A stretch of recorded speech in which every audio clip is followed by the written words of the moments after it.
Bismillahirrahmanirrahim. Assalamualaikum warahmatullahi wabarakatuh dan selamat sejahtera. Terima kasih untuk anda semua yang baru saja bersama dengan The Thursday Show hari ini bersama dengan saya Syah Sulaiman. Juga semestinya kita ada tamu yang kita jemput khas hari ini untuk membincangkan isu yang kita bawakan. Dan pastinya isu yang hari ini yang kita bawakan adalah satu isu yang benda ni ada berlaku dalam masyarakat kita, dalam kehidupan kita, tapi mungkin kita ada yang terlepas pandang ataupun ada juga di kalangan kita yang mungkin rasa macam benda tu macam okey, tak apa. Alright, so kita nak cuba kupas benda ni yang mana lebih kepada sex education ataupun pendidikan seks, lebih-lebih kepada mungkin budak bawah umur mungkin. Dan tanpa panjang lah, kita kenalkan dahulu kita punya tetamu kita hari ini. Kita ada Aki Fairuz Al-Jangkawi. Al-Jengkawi ke? Jengka. Felda Jengka. Alright, so okay, untuk permulaan Fairuz, mungkin kita boleh cerita sikit berkenaan dengan kalau ada statistik masalah yang berlaku dalam masyarakat kita berkenaan dengan ini. Baik, Bismillahirrahmanirrahim. Kalau kita ambil secara general, kalau kita nak mendapatkan statistik ni, maka kita perlu dapat daripada kita punya sistem sendirilah, maksudnya dalam parlimen. Sebab itu bila menteri beberapa tahun yang lepas, bila mereka mengeluarkan statistik berkaitan dengan anak tak sah-tara, maksudnya anak luar nikah, daripada tahun 2005 sampai 2015, jumlahnya sangat banyak. Lebih kurang dalam 530,000. Jadi dalam tempoh 10 tahun, lebih kurang dalam 500,000 anak-anak seperti ini yang lahir. Dan yang kedua, dalam statistik yang dibentangkan dalam parlimen ni juga menyebut gadis bawah umur 18 tahun yang melahirkan anak luar nikah dalam tempoh masa 3 tahun 2013 sampai 2015, kalau tak silap saya, lebih kurang dalam 16,000 orang. Jadi kat sini kita boleh melihat sendiri trend yang sangat membimbangkan. Dan kemudian tahun lepas bila mana ketika itu Menteri Dr. Nur Azizah menyebutkan berkaitan dengan kes pembuangan bayi. Tahun 2015 sampai 2018 sebanyak 577 kes pembuangan bayi yang berlaku. Okey, itu 3 tahun yang dijumpai yang kita tak tahu, kan. Daripada 577 kes bayi yang dijumpai, hanya 30% saja yang ditemui dalam keadaan masih hidup. Selebihnya meninggal dunia. Okey, dan kita setiap hari membaca kisah-kisah di Twitter, di Facebook, ayah cabul anak, atuk rogol cucu, pengasuh dengan anak asuhan, dan akhirnya kita melihat benda ni setiap hari semakin banyak berlaku. Dan kadang-kadang ada masyarakat tertanya-tanya, apakah faktornya, punca? Apa penyelesaiannya? Maka akan yang bagi solusi yang paling biasa saya jumpa, kita kena kembali kepada agama. Tapi apakah perkara-perkara nak kembali kepada agama tu kalau kita sebenarnya kurang faham kenapa kes ini boleh berlaku? Saya bila pergi ke sekolah, bila saya menyentuh topik-topik seperti ini, terlalu banyak kisah-kisah pelajar, remaja yang kadang-kadang bermula pada darjah 1. Kecenderungan seksual mereka telah ada dan kadang-kadang mereka cuba memahami tentang diri. Tapi tak ada siapa yang ajar dia. Akhirnya mereka banyak belajar daripada siapa? Kawan-kawan dan video lucah. Itu sedikit pengenalan yang saya boleh bagilah tentang statistik, cerita-cerita semasa ni. Kalau kita nak bincang daripada sudut yang lebih luas memang agak panjang nanti. Betul. Masa makan masa. Mungkin kita boleh kecilkan skop ni. Mungkin kalau kita boleh terus ke arah macam, mungkin kalau daripada sudut family sendiri pun memang boleh dibentuk ataupun memang ada juga benda ni boleh berlaku dalam family. Baik.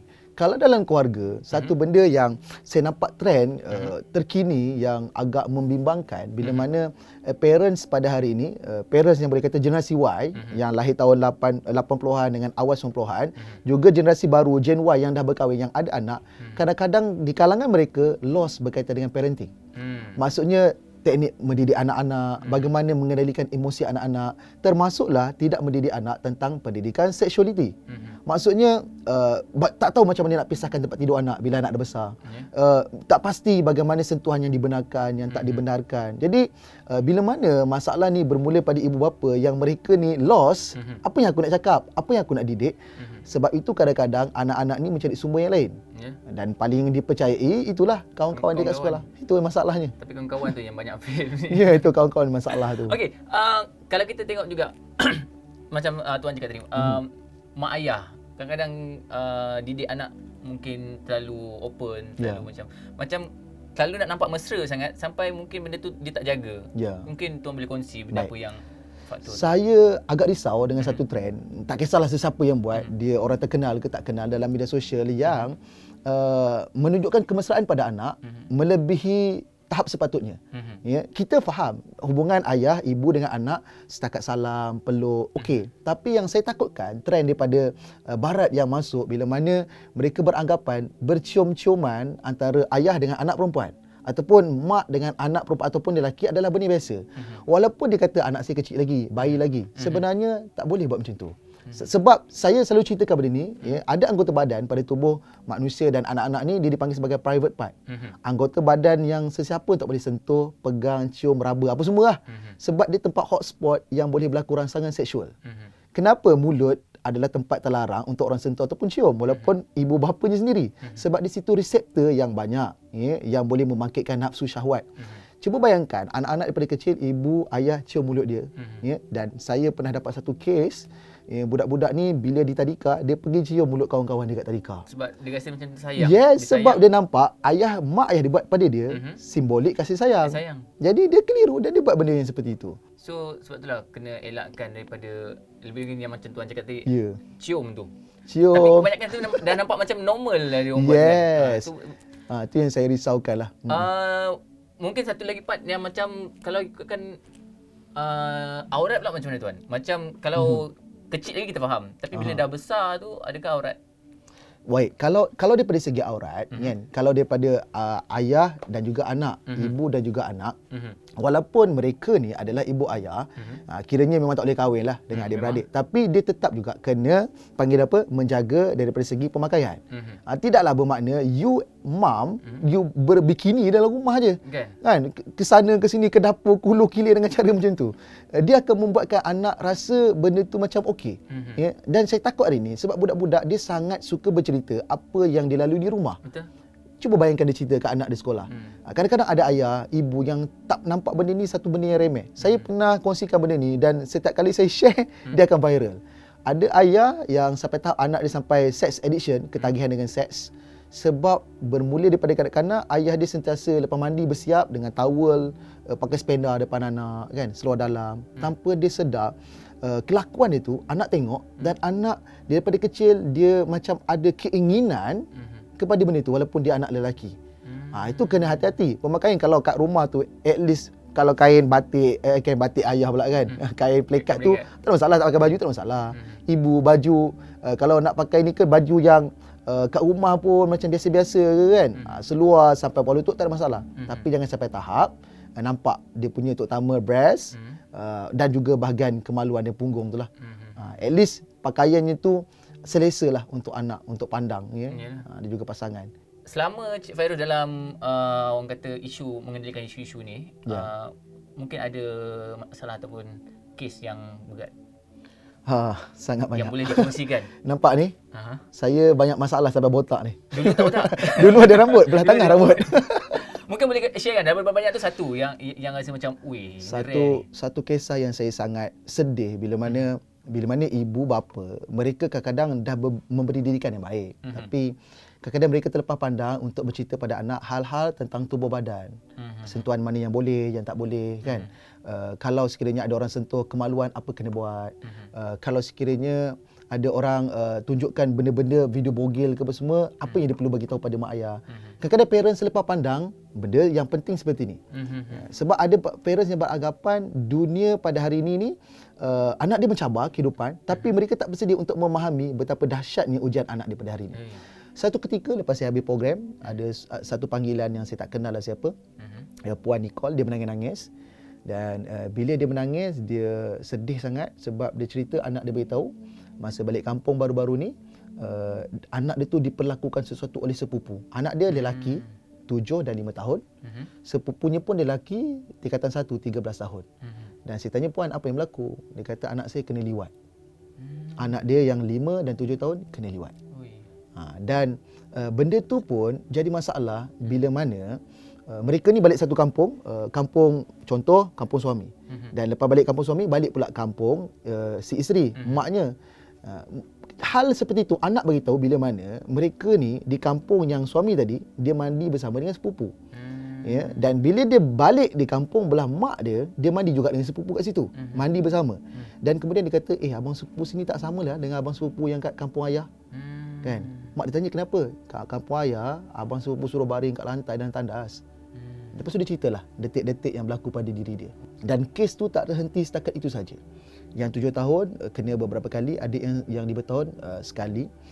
Dan budak berdua ni keliru dengan apa yang berlaku. Bagi mereka ini adalah satu game permainan yang menyeronokkan. Sepupunya menyebut bila kes tu dah selesai, mereka buat benda yang seperti itu. Dia kata jangan beritahu sesiapa. Kalau tak nanti aku tak nak lagi ajak kau main game. Itu saja. Kanak-kanak mana tahu apa. Ya, dan Dia akhirnya cuma main. ya. Dan bila saya ada peluang berjumpa dengan kanak-kanak berkenaan yang lebih menakutkan. Budak-budak ni bila saya tanya, bila teringat kes tu apa yang adik buat kan? Dia kata saya buat dengan abang pula. Oh, dia main game tu dengan abang dia lah. Ya, main game berkenaan sesama adik-beradik. Dan benda ni satu cerita yang saya sampai rasa down gila sebab bila kita mengendalikan kes-kes macam ni, kita rasa ya Allah, macam apa lagi yang aku boleh bantu? Ya, selalunya kes yang macam ni saya akan minta parents rujuk anak untuk merawat melalui rawatan. Ya, dia bukan sekadar pukul. No, pukul dia takkan selesai masalah. Ataupun sekat dia dengan gadget sebab masalah tu bukan datang pada dia, pada orang lain. Dan saya cadangkan kena rujuk psychiatrist.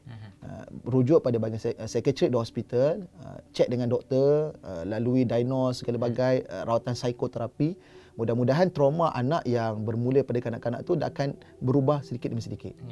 Kalau tak, anak nanti ni akan buat dengan kawan-kawan yang lain. Sebab dia dah fikir benda tu okey. Berterusan. Kita nak alihkan benda tu, cakap benda tu tak okey sebenarnya. Sebab tu tadi saya nak kaitkan dengan mak ayah kena fahamkan anak apa anggota badan yang orang tak boleh sentuh. Pegang. Yang tu first kena beritahu. Yes, betul.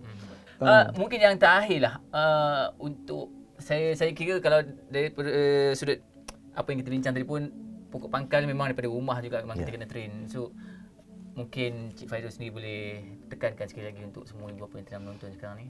Baik, untuk mak ayah yang sedang menonton, saya cadangkan bila mana kita nak berkahwin, kita pergi kursus kahwin untuk berkahwin.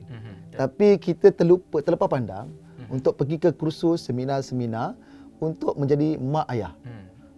Yang kadang-kadang ilmu-ilmu ni percuma je. Ada yang share dalam media sosial, dalam YouTube, tapi kita terlepas pandang. Saya banyak membangunkan konten di YouTube, di Facebook, di Twitter semata-mata untuk beri kesedaran kepada parents supaya alert benda ni. Ini bukan satu benda yang remeh-temeh, tapi isu yang besar. Kesilapan kita tak bersedia daripada awal berkomunikasi untuk bercerita pada anak. Ya, tak nak cerita apa itu hubungan seksual, apa itu term pada cabul. Ya, dia akan membuatkan anak mula trigger bila kawan share di sekolah dan kemudian balik rumah anak cari sendiri dalam internet. Jadi biarlah mak ayah yang jadi cikgu pertama dulu sebelum anak mencari cikgu yang lain. Dan itu lebih kita takutkan. Dia cari salah cikgu tu, hai lagi teruk. Okey, jadi untuk yang terakhir mungkin kalau penonton-penonton kat luar sana nak cari Cik Fairuz, mungkin boleh kongsikan Instagram, Facebook, YouTube. Okey, semua yang channel saya cari je Akhi Fairuz Al-Jengkawi. Ya, kalau tak ingat Akhi tu macam ni je, cari je Al-Jengkawi. Kat YouTube, kat Twitter, kat Instagram, kat Facebook, semua dengan nama yang sama. Okey, sebab senang orang ingat. Ya, begitulah. Alright, jadi insya-Allah dengan perkongsian sedikit untuk hari ini boleh membantu kita juga untuk kita meneruskan kehidupan kita seharian, insya-Allah. Dan kita ucapkan terima kasih kepada Cik Fairuz Al-Jengkawi. Terima kasih. Saya biasa pergi jengka pun susah buat jengka. Alright. So Syah Al-Mempagengi. Al-Mempaga. Sebab kita orang Felda, sama Felda. Saya pun Felda Mempaga, dia Felda jengka. Alright, jadi sekali lagi thank you so much. Terima kasih Cik Fairuz. Sama-sama. InsyaAllah nanti kita mungkin akan bawa ke radio pula kalau tak keberatan. Jumpa dengan AG, Haizal dan juga Muaz. Baik, insyaAllah. Alright, jadi insyaAllah untuk anda semua kalau ada apa-apa yang nak dikongsikan, juga pendapat yang nak disampaikan, boleh komen kat bawah. Kita jumpa lagi next Thursday Show bersama dengan saya Syah Sulaiman. Assalamualaikum. Jumpa lagi guys. Bye.